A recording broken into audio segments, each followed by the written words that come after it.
Hello, everyone. Welcome back to the main event. I'm Daniel. Aaron. And we have Nathan. Nathan, how are you, mate? I'm good, mate. I've had to come out of hiding. Yes, you have had to come out of hiding. There was doubts about whether Aaron could make it tonight because he's been doing some scouting on Inter Milan. Shame that Roma had to play such a weakened team. So, Aaron, how did your scouting go, mate? Did you enjoy yourself? I did. It was a great atmosphere. The Roma and Inter fans are crazy. I would say we had a conversation last night in which we talked about our irrational fears. Okay. And I have now added Inter Milan fans onto that list. Really? I saw some weird things. But I don't even want to know. Come on, Aaron, tell us. I do. I want to know. I want to know some of these things. So basically, so obviously, in this stadium, all the kind of sections are separated by glass barriers, and obviously Inter fans kind of banging on the glass as you would expect.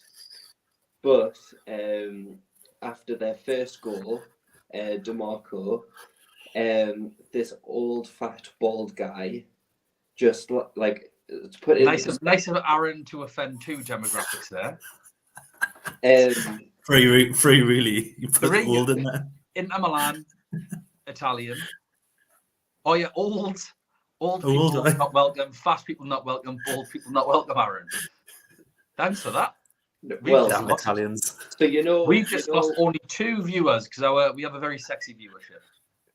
When you're controlling a character on a PlayStation game and you're running into a wall. I try my best not to when I'm playing PlayStation. Yeah. People who don't know how to play, and you're we'll move away from the wall then, and that would help. Basically, This guy, as soon as they score, lifts up his top above his head and runs straight into the glass barrier and just continues to keep running into the glass barrier and just pressing his cheek as hard as he can into the glass. And just his stomach as well, just into the glass. I just kept charging through as if it was going to just fall over. Yeah. I feel like he's had more than just beer before entering the stadium.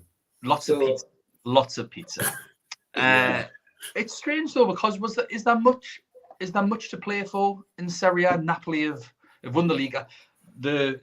Champions League, I suppose, is all there, isn't it? Because Lazio, Juventus now, AC Milan, Inter Milan. Maybe I think Atlanta got beat today, and I think that's kind of them. Atlanta are on 58. There's 6 teams involved in European places. So looking at it at the moment, Juventus, Lazio, and Inter top 4 at the moment. AC Milan a couple points behind. Atalanta, who knows with Atalanta? But Roma, they could. Depends how they're doing Europa League. Depends on how Roma level on points with Atlanta as well. Yeah, it depends how much and they're only 3 points behind AC Milan. Yeah. Italy could have 6 teams in the Champions League next season. With I think they'll have the 4 spaces. Roma could win Europa, and if AC Milan finish outside the top 4 and win the Champions League, they get the Champions League spot. So that's interesting. I think if in that case, I think the 4th spot goes into Europa League. I'm pretty sure you're not allowed that many teams. You see, I was just assuming that you had your allocation. I know that it used to be like it's that. It's different per country. Depends on your coefficient. Yeah. Mm-hmm. I'm pretty sure 4th spot would go into a playoff. The coefficients are always so strange. Never quite. Yeah, because figure out how to. It's like I was saying to you the other day, even though if Newcastle finish 3rd, we'll go into pot 4 because our coefficient's so small. Yeah, we have a terrible coefficient. So yeah, we are Vittoria Plezenia. We've got to get there first, obviously. Slipped up. Still plenty of football to be played. Not counting much. before they hatch. But going on to hello, there's my living room. On to teams that do play in the Champions League. Let's get the ball rolling. Aaron, what do you make of the Tuesday night game? Being away from home, Man City, we know that, I mean, historically don't really go out and try and really, really attack the game. I think they didn't really have to with Bayern Munich because of how bad Bayern Munich were. Just absolutely shocking. But the fact that De Bruyne is back, I think that was going to be a huge race against time. It's good that he's back. Alvarez, I think, is going to be massive, like a massive interesting pick, especially if we see that he is in the lineup. But I do think that Grealish and Bernardo Silva are probably going to be starters. And I think with Real Madrid, obviously, I think Man City out of the 4 teams are the favourites. But Real Madrid, I mean, they've just won silverware this weekend, the first bit, and they normally kick on and peak at the right time. And so I think a lot of our teams have Man City and Real Madrid players, and I think it's just going to be the kind of matches that we have and how many players is going to be the massive differential. I think out of all the teams that are left, I think, and the people who still actively play the game, I think they're going to be very split on Man City and Real Madrid. And then when it comes to AC Milan and Inter, I think they're going to kind of go. I think a good thing to do, especially if you're chasing rank, is to go all in on one team. Take a little bit of a punt. So, but I think teams are going to be pretty split on Real Madrid, Man City. I don't think there's going to be much kind of rank changes based on this game, because I think we'll all have the same players. Nathan, do you have any initial first impressions on the game? I see a draw. This is the thing. Like, Real haven't been performing, like, yeah, in the Champions League they have, but in the league it's been quite stop-start. I could see Man City trying to getting a grinding out draw and then taking it back the Etihad and it being a different game. I'm going down the line of Bernardo Silva. That's probably going to start as well, because especially the way he played against Bayern, you can't leave him out. Yeah, I think I don't think Gundogan will play because I think Pep was raging with him this weekend. Do you reckon? Pep was raging with him. He's also their best player. I think Gundogan is the safest player in the starting 11. Do you? No. Do you? I wouldn't say he's the safest. Haaland, Bruyne, surely. Rodri as well. Gundogan's done so well this season. Like, I think he is, like, and he always has just been a solid performer. But I think he this season has taken like an extra kind of role in terms of how the team ticks, especially in the new formation. I think it depends on who starts in the defence for City, obviously, on how Vinicius Jr. gets his way. Yeah, I think Walker's the standout for the pace, just for the pace. But it's down to how we know what Pep's like, especially in semi-finals. He can overthink. Yeah, it can all go crumbling. I mean, if we'll go into Man City first. Obviously, Ake is injured, so one less headache. But at left centre, so for anyone that isn't aware, Pep's been playing a 3-2-4-1. They are right, yeah, 3-2-4-1, where he plays 3 centre backs, like as if he was playing a back 5, sort of 3. Then 2 holding midfielders and a double pivot that help cover. Then he'll play 2 wingers and 2 attacking midfielders behind the forward. So for tackle the defence, at left-sided centre back, he's probably got Laporte or Akanji. Now, I've got no idea which one will play. Akanji does seem to suit being a right-sided centre-back better than a left-sided centre-back. Akanji did play there in the game prior to this weekend, I believe. So he can play there. But Laporte's naturally a left-sided centre-back. I'm not entirely sure who's going to be playing in there. You've then got right-sided centre-back, either Akanji or Kyle Walker. I think the only one that's nailed in there is Ruben Diaz as the centre-back in the middle of them. Yeah, because he didn't play at the weekend. Ruben Diaz didn't play at all. Yep. You've then got the two holders. One will be Rodri.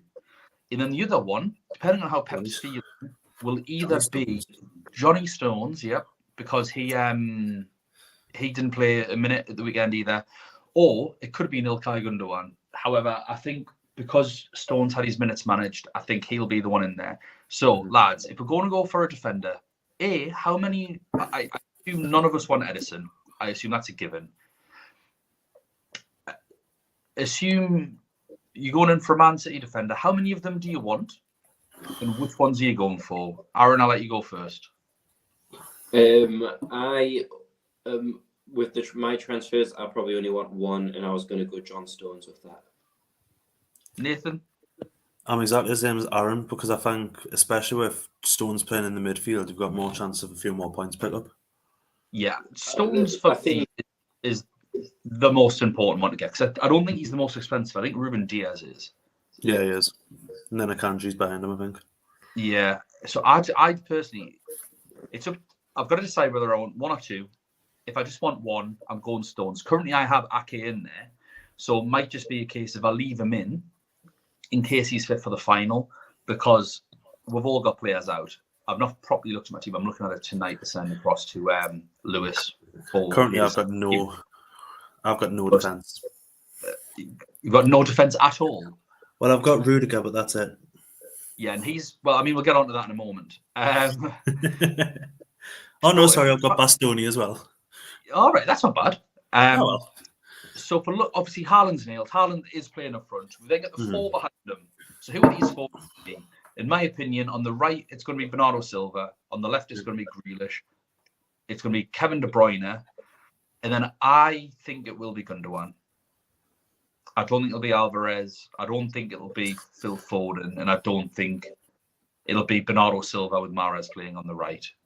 I personally think it's going to be Gundogan, De Bruyne, and then obviously Rodri and Stones behind. So obviously with being midfielders, Rodri, Gundogan, KDB, who you got? If you don't have any, or who do you think people should get?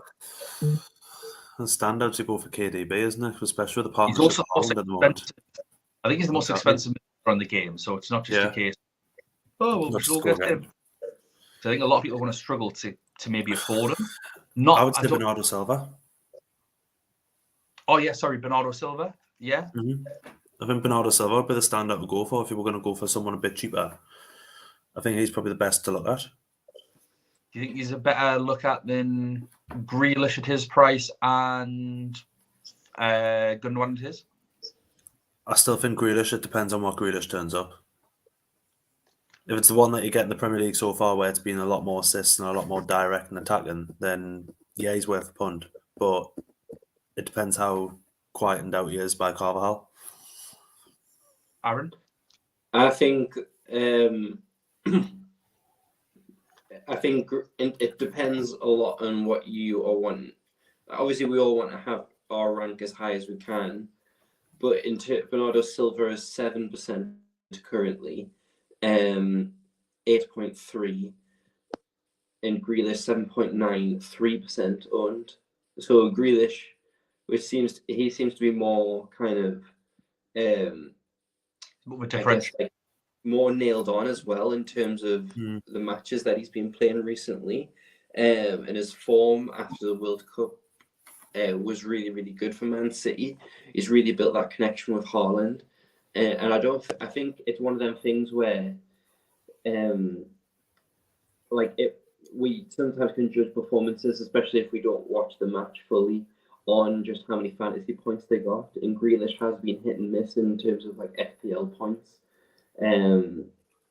But I think Grealish is going to get more involved in the game from an attacking sense and more of an outlet than Bernardo Silva, who I think is going to be just to make sure that Man City stay on the ball, which is what he did really, really well against Bayern Munich when he get an absolute ball against Bayern Munich.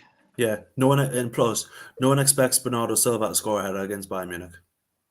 I'm going to say for me, so I have Kevin De Bruyne already. If I had a clean slate and I was going for two Man City midfielders, I personally go for Gundogan and Bernardo Silva. I think, especially Bernardo Silva, he's up against Edouard Camavinga, who isn't a left back. Yeah, and then I think that Grealish has a little bit of a safer points than Silva, though, because if you look at Silva's points so far, like, other than his 11, like, it's really like nothing else. So he's going to get like a sky high ceiling or 2 or 1 because he'll get subbed. So that's my biggest fear with having Bernardo Silva. Whereas Grealish, he's been averaging 3 or 4 points a match.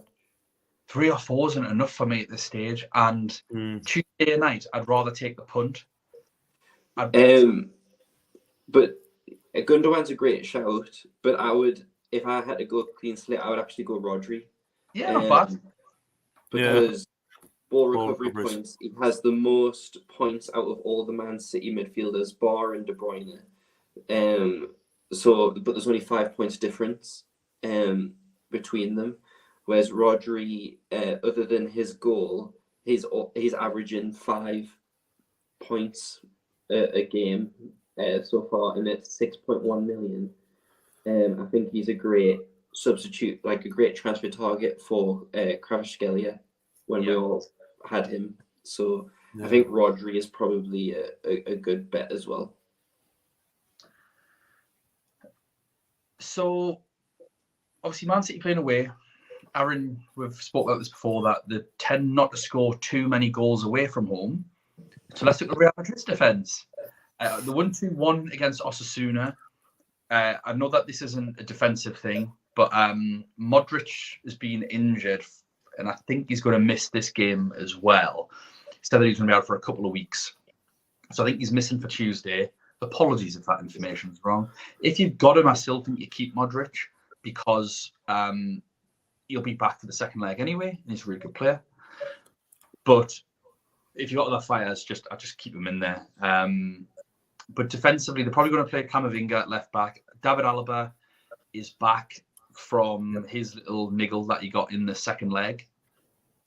You then have Militao seems to be at right-sided centre-back, and Carvajal at right-back, Courtois and goal. So that seems to be what the back four is going to be. I know that there's lots of panic over whether, is it Rudiger, is it Alaba, is it Militao? I think Ancelotti seems pretty settled on a Militao-Alaba defensive partnership between those two there. I still think personally should be playing Alaba left back. However, Alaba said that he doesn't want to play left back. I think sometimes you've got to do what's right for the team whilst the left backs are injured, opposed to playing 18, 19-year-old holding midfielders in there. But who am I to argue with David Alaba? With Real Madrid, do we expect them to keep a clean sheet in this game? No. No, but it's weird that I still trust Courtois more than Edison. Yeah, I've got Courtois and I won't be getting rid of him. Like, I'd rather Courtois because very sideways move that you go Courtois to Edison. So I suppose we're not really recommending Real Madrid defenders. I think if you've got Rudiger, it depends on what obviously we're all going to have 5 transfers. It depends on what your 5 transfers are. If you've only got 3 or 4 to make and you've got Rudiger, I'd take him out. Now, if you want to take him out and put him in and put in Alaba, that's fine, or Carvajal. I currently have Carvajal, so he'll be getting played. I don't think it's a bad idea, obviously, to have players from this Tuesday night fixture because you can always sub them out if they're blank. So this is the fixture for punts, which is why I like the idea of players like Bernardo Silva, Grealish, Gundogan. You can go for a few and just see which one of them picks up the points. I also think that if you can successfully back who's going to go through in this tie, they're going to be favourites for the final. That being said, obviously, we're going to have 5 transfers for that as well.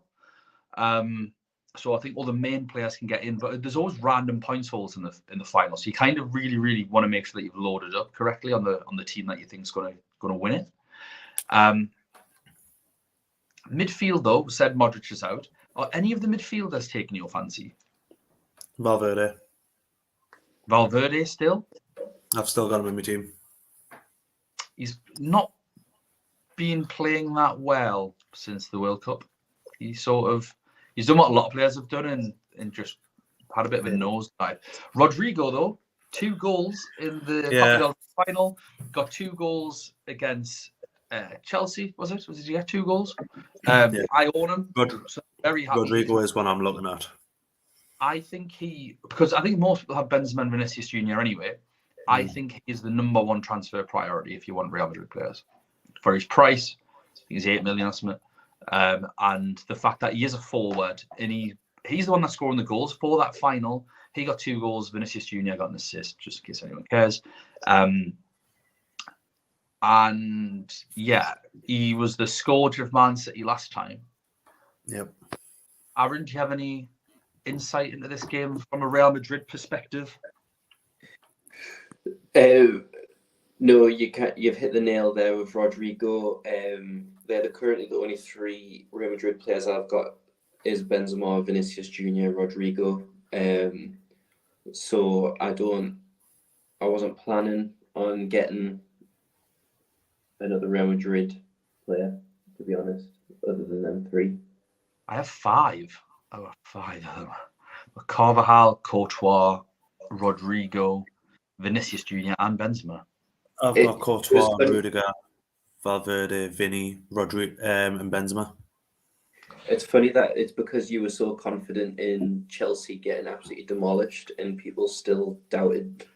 Yeah. People doubted that Frank Lampard wouldn't do anything. I mean, Chelsea actually played quite well in the second leg. Fair play to them. So, this game, let's get some predictions out there. Aaron, you can go first. What's your scoreline for just the Real Madrid at home? I think because Man City won't go as attacking, it won't be a crazy scoreline. I think they'll do that in the next leg. I think they'll win 2-1. Man City to win 2-1. Yeah. 2-2. I'm going to go 1-1. It'd be quite a tight affair. 1-1. I think Aaron, Haaland is the obvious captain. Yeah. Haaland's the obvious. Yeah. Don't just. Yeah. I don't know because, like I said, Tuesdays sometimes the punting night, and I might just punt and go like Rodrigo or something. I think with the games on the show, I just need to say, and then I don't think there's a safe captaincy bet in the. Exactly, Aaron. There's no captaincy choice. Barely a choice. No, my luck. I'll captain the defender and it gets sent off. Yeah, wouldn't be the first time any of us have done that. Aaron, before we move on to the next game, we are doing the main event Champions League. So obviously we had our quarterfinals ourselves. Do you just want to run through the scores on the doors for that and see who's through to the semis? Yes. So, sorry if I mispronounce any names. At FPL Austria beat Kevin Wolf 134-123. Oh, bye, Kevin. We'll miss you. In the punts and points derby, Vincent came out the winner, 131 to Francois 125. Some great punts there. Ahmed Ashmawi beat our very own, well, not our very own, our loved Lewis. Our adopted Lewis. We have adopted him. I think it might be that way around. But Lewis unfortunately got the lowest score out of all of the quarterfinalists, so it doesn't matter who he was against. Way to stick the knife into him, Aaron. I'm sure he's not absolutely devastated as it was. Chelsea won this weekend though, so at least he can smile about that. He's Chelsea consolidating 12th or 11th in the league. 131 to 120, but a massive game to finish off at UCL Bielsa 145 to Louis B's 130. So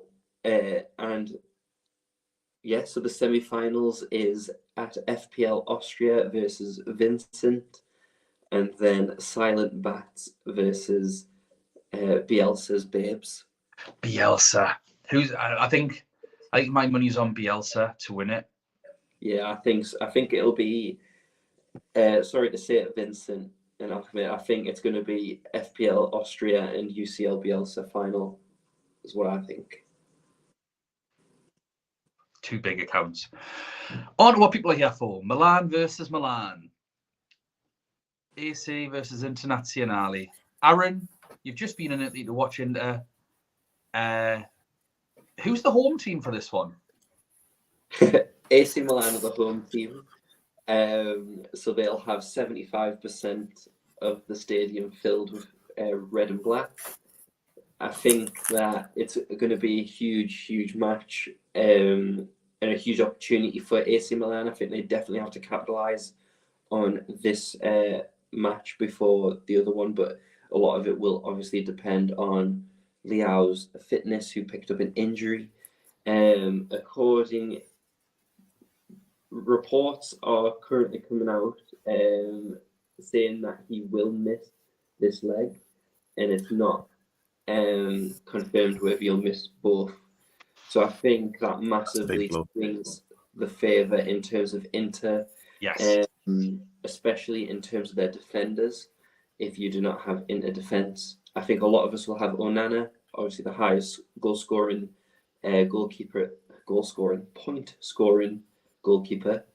And I think it's just how many defenders you have is going to be the differential. So at the moment, I've got Darmian, but I'm looking to get Dumfries and DeMarco, and I'm going to go full into defence. I think I might have Dumfries. I think I might have brought him in. I don't know if I'm lying to you or not, but I think I might have brought in Gersons, who's definitely out of both. I definitely didn't bring in Gersons. I think I brought in Dumfries, and then I was like cursing myself because I should have brought in John Stones. I cannot remember. I've got Bastoni. I think Bastoni's a great pick. I mean, we'll talk about AC Milan first because they're the home team. So I think obviously everyone's going to talk about the Hernandez solo goal, and somehow Mignan got the assist, which it wouldn't count in this game. But Kier, who has been absolutely phenomenal since returning back from injury, he's averaging 8.5 points so far in UCL with the amount of ball recoveries he got. He only got 3 against Napoli, but that was he still got 5 ball recoveries for that. He got 11 ball recoveries in the first leg at home. And other than that, in the last group stage matches, he got 8 points every time. So I think he is 1% owned, 4.8 million. I think he could be a good shout. He's cheaper than Tomori and all the other AC Milan defenders that start. Calabria got brought off as well. He got rested. And I think he's absolutely massive to their success. He's 0% owned. So, but I don't think he gets enough returns. But he got 6 points against Napoli, obviously for the clean sheet, but then got 4 in the 1-1 draw with Napoli. So I can't really go into their form because they just seem to be playing 2 teams at the moment. When they have European competition, it's their strongest 11, and then they just play other people just to rest the strongest 11 in the league. So I can't really talk about form. I really don't know what's going to happen with AC Milan. While Inter have given us a little bit more stuff to go on. What about Benacer, the number 10, the former CDM? Yes, I think so. When I was obviously he scored on the weekend as well, and he scored against Napoli. I think a lot of it is going to if Inter. I think AC Milan will win this game if Benacer has a good game. I think it really comes down to him, like in like a solo performance. 5.9 million, 3% owned. I think he is definitely like AC Milan's most important player for this match. But I do think, just with the way that I saw Inter against Roma, Pellegrini plays a very similar role, and Inter were able to just completely neutralise him between Brozovic and Barella. They were able to just do a job on him, and I think that, although I do think Benacer is a much better player than Pellegrini, I think it was really interesting to see how you could tell that they were practicing Benacer in that kind of with the tactics that they had. So, and that was really interesting to see, but it also means that AC Milan can easily look at the footage and start to build a plan around that, because Benacer will have a little bit more kind of support with Tonali and Krunic at the same time. Nathan, what are you munching on? Oh, couldn't wait. I know. I'll ask you a question. I'm on a diet. Good diet. The low calorie, actually. So with AC Milan players, obviously Leao lightly out. Giroud's not been great recently. I think they won 2-0 this weekend. They did. Benacer scored in Theo What about Hernandez. Brahim Diaz? Now Brahim Diaz is out of favour, I believe. I think, which is kind of weird because he had like a 2 or 3 game spell where he looked really, really good. But I think there's some concerns over the consistency of how he's been performing across the season. And then, Aaron, do you want to fill us in about the straw that broke the camel's back? In terms of what with Diaz? Yeah, just like from what I'm aware, that didn't he have some falling out with the manager over his minutes, and then did something in training. I can't remember off the top of my head. Either way, you don't want him, Nathan. Yeah, you just don't want him. So obviously, if people have got Theo, well, you like you saying, just keep them. I definitely wouldn't be going for him, but I think it's useful insight on Simon Chair, so I think I'll probably go for him if I want an AC Milan defender. If I want one, I'll go for him. And the other player was Benacer, because again, he's around the João Mario Kvaratskhelia price point, so he's going to allow me to have the better players elsewhere, because I am going to need some budget. And as much as I want to go all in Inter Milan, because I think Inter Milan are going to win personally, it's always better to be safe than sorry. But Aaron, who do you think is going to win? Just the home leg before we get into Inter? In fact, no, actually, we'll save it for the end. Be predictable. Yeah. Nathan, in terms of AC Milan, though, they're the players I would recommend as well. Yeah. any questions for Aaron, Nathan, or anything you want to say about specifically AC Milan? No, I can't say. I'm more interested with Inter at the moment. Like, I'm looking more at getting a few Inter players in. I've already got a couple, but it's more the strikers I'm looking at. Yeah. Oh, interesting. So let's move on to Inter, who also won 2-0. Aaron was there. I'm sure he can fill us in. But Roma did play a rotated team. They played some academy players, and it was because they also have a Europa League game on Thursday. And I think, again, Jose thinks if he can win the Europa League and he'll back himself, then that's the Champions League sort. They don't need to go for fourth. Nathan, we'll start with you before we get into what Aaron's going to say. How many Inter players have you got? 2 at the moment. I've got Bastoni and I've got Barella. I think they're 2 great players to have personally.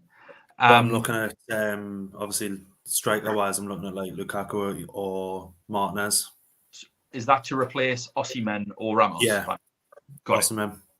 Yeah, so Do you not have a goalkeeper from this match, Nathan? No, I had the Benfica keeper with a long name. Vlachodimos. And that's it. For this game, even though Onana might have a better chance of a clean sheet, I like Manyan's save potential. So to go back to AC Milan, actually, I think if you need a goalkeeper from this game, I'd go for Manyan, because I think I can still see like a 2-1 Inter, something like that. But but I think Maignan makes more saves. That being said, I've got too many fires to put up because I loaded in on Napoli thinking Napoli would walk it. that's the issue. Loads of people have got 3 or 4 Benfica, 3 or 4 Napoli. So that's everyone's outfield transfers gone, which is why I'm not really considering a goalkeeper too much. But who are you thinking up front then? Lautaro mainly. I think from what I've read and what I've seen, he looks a little bit more involved. And obviously Lukaku's Lukaku. Come on then, Aaron. Yeah, I don't think Lukaku's going to start this match. I think Dzeko and Lautaro will be the two that start, especially we're talking to a few Inter fans. And just looking at the pattern, Inzaghi's quite, I guess, like organised in that kind of regard, especially just with Dzeko and his age. He prefers Lautaro and Dzeko, but he wants Dzeko to make sure that he plays enough minutes in the games that are important. When you look at Inter's big games recently, it's been Dzeko and Lautaro, and I think that's the way that he prefers it because he likes the hold-up play of Dzeko more than Lukaku. And I mean, I could see why with how Lukaku played against Roma. He was non-existent until that goal was gifted to him. So I think Lautaro is probably your best bet, but Dzeko is probably the ultimate differential because I went through Inter's results against big teams this season, and I kind of went to just before the World Cup because right before the World Cup they played AC Milan again. But basically in 10 games they've only lost 1. And then right at the start of the season, before the World Cup, they lost 3-2 to AC Milan away from home. So I thought that was important. But ever since the last few games with big teams, beat Roma 2-0, won 3-1 against Lazio, won 1-0 against Juve, 1-1 with Juve, lost 1-0, but then beat AC Milan 1-0, beat Atalanta 1-0, beat AC Milan 3-0, beat Napoli 1-0. That's a lot of nils. And so the way Inter have been approaching these big games recently, very, very defensive. And I don't think it's a coincidence that Onana it has the most points out of any goalkeeper that's still left in the tournament, because that's the way that Inter have been approaching these big games. Leao is injured, and so I think Inter clean sheet. And I think go all in on their defence. And if not, if I'm proven wrong, then that means I get to celebrate an AC Milan goal. So when you're getting beat 5-0.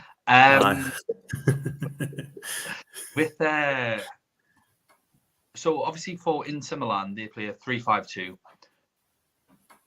Now let's just try and grasp who's going to be playing in these positions. So who do you think is going to be this back three, Aaron? I think it'll be the same as what started this week. So it'll be, I'm trying to remember off the top of my head now, Darmian, Acerbi in the middle, and Bastoni. So obviously if you've got Bastoni, that's good, very good player. I think Darmian's might be the cheapest out of all their defenders, I think. So if you're looking for a way in, Darmian could be a nice way to a clean sheet there. If you are struggling for cash and you want to push it further forward, I'll never ever recommend Acerbi. He's getting a goal now that I've said it, but I'll never ever recommend. I can't. He played actually really, really well. Roma's kids against Roma's children. No problem. Against Roma's children, But the problem is it was against Belotti by himself. Yeah, I think. I've watched Belotti play that. It doesn't look that hard, to be honest. So, left back's point of contention: Gosens or DeMarco. Lots of people are looking to go for DeMarco. Is that the right choice, Aaron? Yeah, Gosens is injured and will be out of both legs. Lovely. That's what we like to hear.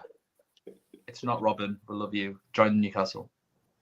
Yeah, DeMarco obviously scored, and he's I think it's now 5 goals for the season, and all of them have came in these games that we've mentioned.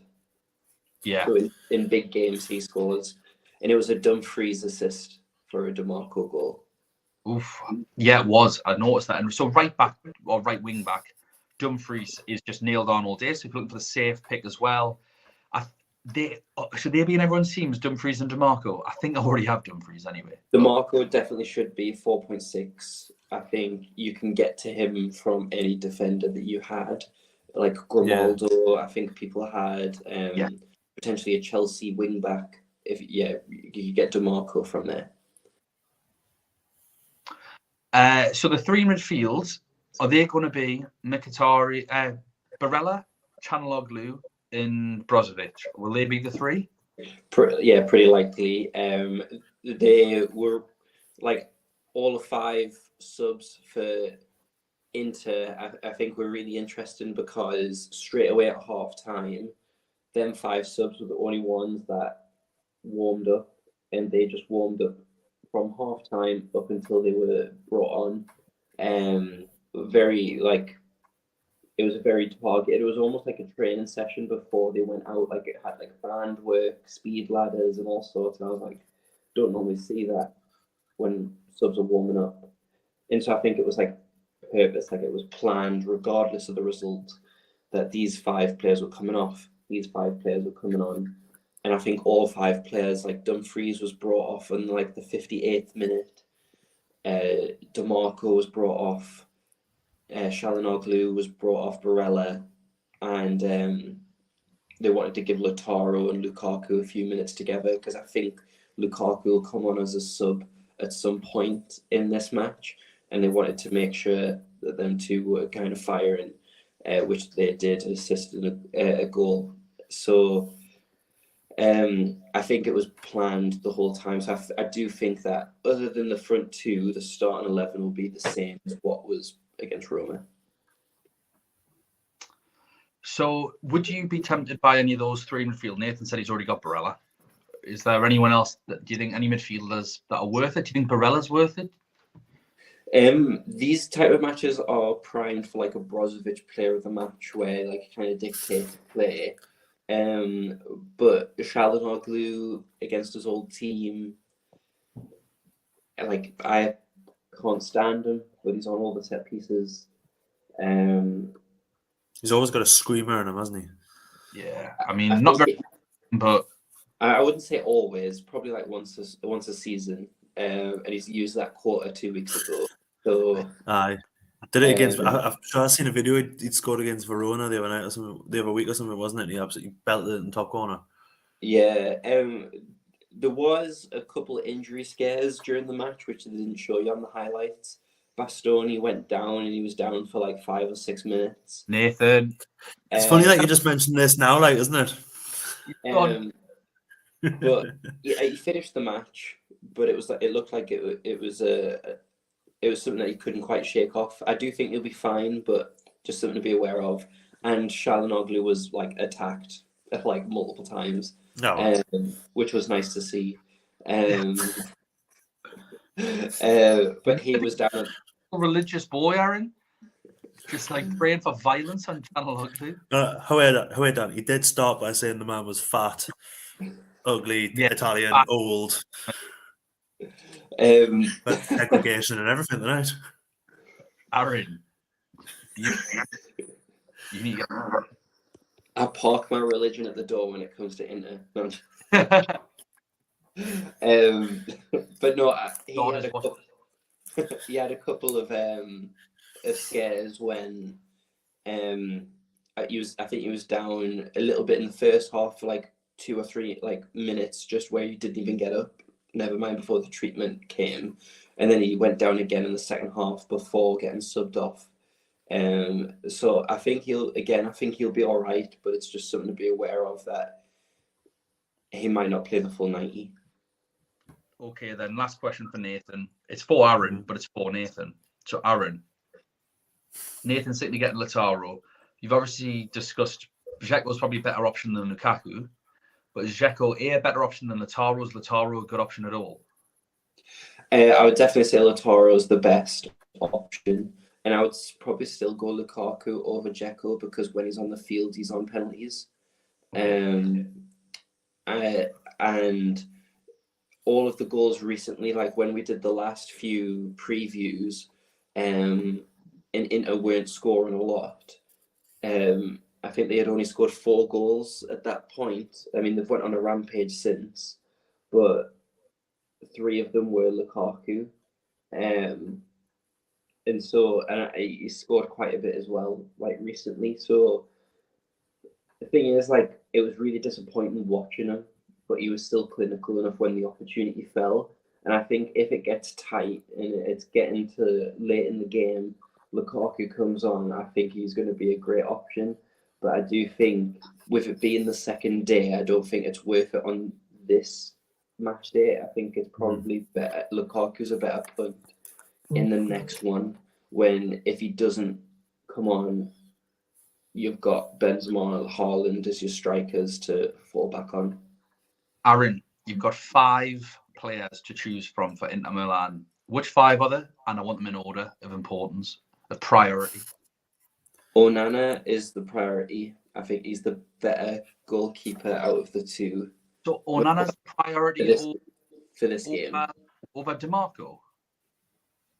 Yeah, because I think like because there's only 4 choices of goalkeeper, and I see Inter as the most likely to keep a clean sheet out of all these teams. Interesting, very interesting. Because what happened is when DiMarco came off, Darmian filled the left wing back role, and with DiMarco being the only fit left back in the team, I don't see him playing full 90. That's fine.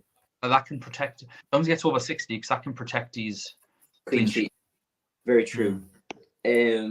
After that, I would say that it probably is DiMarco, then Dumfries, Lautaro, and then midfielder probably Barella. Interesting. Nathan, you thinking about going for Milan players? Who you've got the 2, you've got Bastoni and Barella. Who's thinking? You're allowed a maximum of 3 more. Probably looking at Lautaro to replace Osimhen.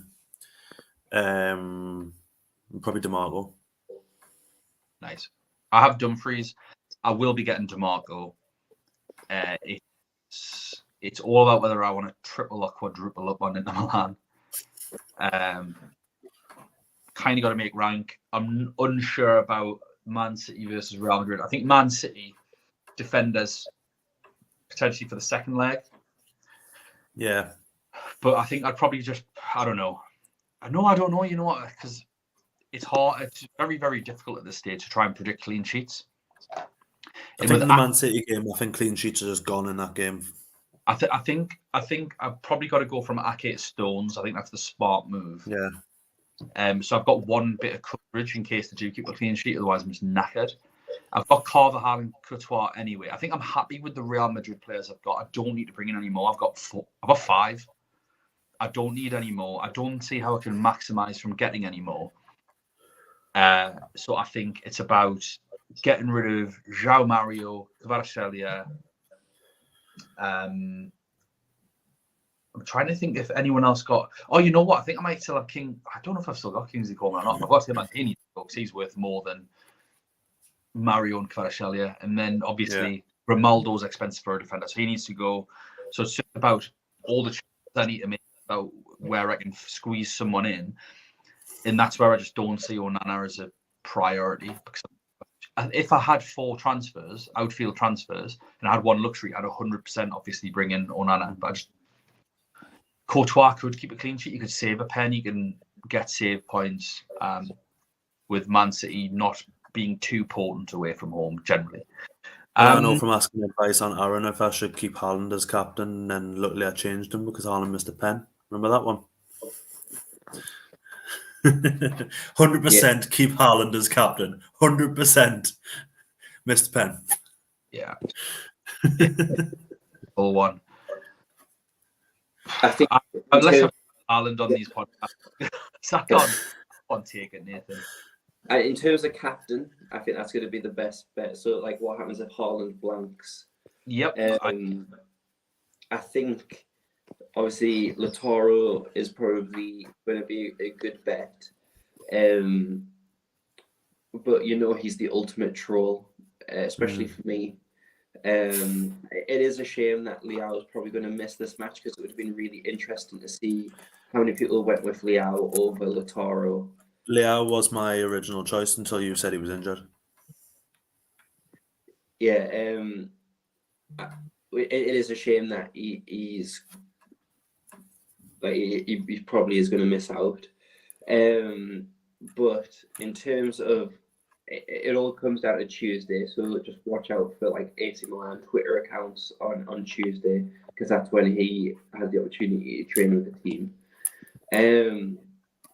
But Lautaro is probably the best bet in terms of captain. If not, I would literally just chance it on like DeMarco or Dumfries because it's a gamble regardless, and at least they have multiple avenues of points. Yeah, I can't see myself bringing in a forward. Probably should because Ramos is like 9.5 million or Osimhen. I think I've got Ramos still. Osimhen, he was like eight. I think it was like 8 points a month. Yeah, so I probably should. But again, it's just about, do I think other people can get points elsewhere opposed to these big forward places where, like I say, Inter play with two forwards, so either one of them could score. And that's, well, any one of the three can score. So it's like you've got an A bank on them scoring, like in terms of Inter Milan getting a goal, but then also which one of the three is going to do it. And I don't really have any feelings either way. So I just think, go for a defender because a clean sheet and a goal's worth the same amount. And I don't really, whenever I say this, it always happens. I don't see one of them scoring more than one. Or I think the best, maybe one of them might get a goal and an assist. If they do that, then obviously they might get player of the match and all that sort of stuff. But Aaron's right, players like Brozovic and will get player of the match for games like this. What's the score going to be then, Nathan? 3-1 Inter. That's a big score. Aaron? I think it's going to be, I was originally going to say 1-0 to Inter. I think it'd be pretty dull. Yeah, I think it'll be 1-0 as well. 1-0 to Inter Milan. Sorry, AC Milan fans. Aaron? I think it's just because Leao's injured. It really just... The main threat AC Milan had basically injured. Yeah. Because Giroud's not going to... I mean, Giroud scores a goal, but it has to be put on a plate for him at this age. Yeah. I think that's it. Anything else from anyone? Anyone want to add to anything? Nice and easy when there's only two. It's weird how we can always make this last an hour. Whether or 4. It's 2 games. Somehow made it last an hour. It's meant to be a nice quick one. That's what she said. So we'll be back with that. Are either of these available on Wednesday for the review? Aaron, you're in Switzerland, is that right? I've just been to Switzerland. I'll be in Naples. Oh, so you're going back to Italy? I'm still in Italy. You're still in Italy? Oh, right. Okay. Well, I thought he was in a bathroom. Yeah, I'm hiding in the shower. Are you going to the Maradona? I want to. Yeah. I was gonna potentially go to Milan for the match, but no chance of me getting any ticket. Are you not for it, Are you allergic to? You're allergic to like everything, Aaron. Are you allergic to cheese? No. Oh, that's all right. Being then, otherwise that'd just be torturous. If you do go to the stadium, if you keep going, there's another town in Italy just along from Naples called Pozzuoli, and they do the best pizzas on the planet. That's not for if you're going to get a drink. I know you don't drink, but if you were going to get a drink. Yeah, it's like on the because you get the train. You get the train, and it's not. I think it's like a little metro system as well that you can get, and it's not too far from the Maradona Stadium to Pozzuoli, so you can have a little wander around there. It's on the coast. Yeah. So yeah, you've got a few things there. Oh, you've got Sybil's Grotto there. I know you're religious. That's meant to be where Virgil believed the gateway to hell was. So you'll have fun visiting there, where you'll go. That's my house with my kids. For ridiculing bald, fat Italian men. So you're going straight there. Laughing at a Turkish man getting attacked. Yeah, Englishman brutally assaulted in Pozzuoli for being culturally sensitive. So yeah, I'd recommend doing that, and that's obviously just some advice for anyone that wants to go to Naples or Pozzuoli or anywhere like that, just along from the Maradona Stadium. But we will. Nathan, are you available on Wednesday? I think I am. Yeah. Well, me and Nathan. I don't have much of a life. No. Get out and I have kids. Your own personal hell. So we'll jump on Wednesday for a review, and then I'll go on holiday myself on Thursday. So for the shorts, I'll probably do one. I'll have to do one from a swimming pool or something, Aaron, this time. I'm going to try and make as few decisions whilst drunk this time as humanly possible, so that we don't have Thomas Muller gate all over again. Yeah, that's for everyone to look forward to. I might do the shorts absolutely hammered, just for the crap. You do shorts in your shorts. Yes, the shorts in my shorts, and I'll try and have a fair few shots of tequila before attempting to pronounce Chanaloglu's name. Because I'm barely bring him in. Everyone, if you want to follow us on Twitter, we are at UCL Fantasy Pod. I say we, it is me. So if you hate anything that we tweet, blame me. It's no one else's fault. I was never allowed access because of what I might do. No, yeah, Nathan before. Nathan, you don't have Twitter anymore, do you? Nope. Aaron, what's your Twitter handle? At Aaron_Braden. Lovely. So thank you so much for watching. Obviously, please don't forget to like and subscribe, and we will see you next time for the reviews. Bye now.